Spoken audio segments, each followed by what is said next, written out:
ఒక చెరుగని ముద్రగా వేసి good morning welcome to A1 TV Telugu news bulletin లో డీటెయిల్స్ చూద్దాం. వికారాబాద్ జిల్లా పరిగి మండల కేంద్రంలో మాజీ సీఎం వైఎస్ రాజశేఖర్ రెడ్డి వర్ధంతి ఘనంగా నిర్వహించబడింది. ఎమ్మెల్యే రామ్మోహన్ రెడ్డి ఆదేశాల మేరకు పరిగి పట్టణ అధ్యక్షుడు ఎర్రగడ్డపల్లి కృష్ణ నేతృత్వంలో కాంగ్రెస్ నాయకులు వైఎస్సార్ విగ్రహానికి పూలమాలలు వేసి నివాళులర్పించారు. కార్యక్రమంలో డీసీసీ ప్రధాన కార్యదర్శి Hanumanthu Mudiraj, market committee vice chairman Ayub, నేతలు గణముని శ్రీనివాస్, మనోహర్ రెడ్డి, బుర్కని బాలు, అన్వర్, జగన్, నజీరుద్దీన్ తదితరులు పాల్గొన్నారు.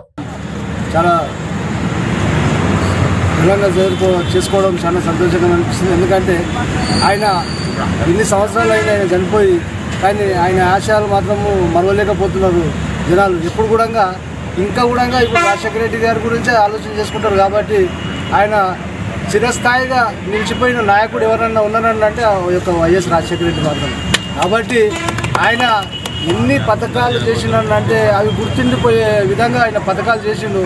ఫీజు రియంబర్స్మెంట్ కానీ, రైతుకు రుణమాఫీ కానీ, ఉచిత కరెంటు కానీ, 2 రూపాయల కిలో బియ్యం కానీ, ఎన్నో సంక్షేమ పథకాలు ఏదో 108 కానీ, లేకపోతే మొత్తం స్కూల్ రియంబర్స్మెంట్ ఫీజులు కానీ, లేకపోతే సంక్షేమ పథకాలు కానీ, బియ్యం కానీ, ఈ విధంగా అనేక సంక్షేమ పథకాలు ఇచ్చినటువంటి ఘనత వైఎస్ రాజశేఖర రెడ్డి గారికి దక్కింది. అదేవిధంగా అనేక రాయితీలు కూడా ఇచ్చిండు, మరి రైతు రుణమాఫీ ఇచ్చిండు. ఈ విధంగా వైఎస్ రాజశేఖర రెడ్డి పావులాకే మరి వడ్డీ కూడా మహిళలకు ఇవ్వడం జరిగింది. ఈ విధంగా మరి ఈ యొక్క మన యొక్క తెలంగాణలో అప్పుడు ఉమ్మడి రాష్ట్రం ఉన్నప్పుడు మొత్తం కూడా వైఎస్ రాజశేఖర రెడ్డి గారు కాంగ్రెస్ పార్టీ అధినేతగా ఉండి అనేక సంక్షేమ పథకాలు అందించినటువంటి ఘనత ఆయనకు ఉంది. కాబట్టి ఈ సందర్భంగా మరి ఆయన యొక్క ఆశయాలను ప్రతి ఒక్కరు కూడా ముందుకు తీసుకుపోవాల్సిన అవసరం ఉంది.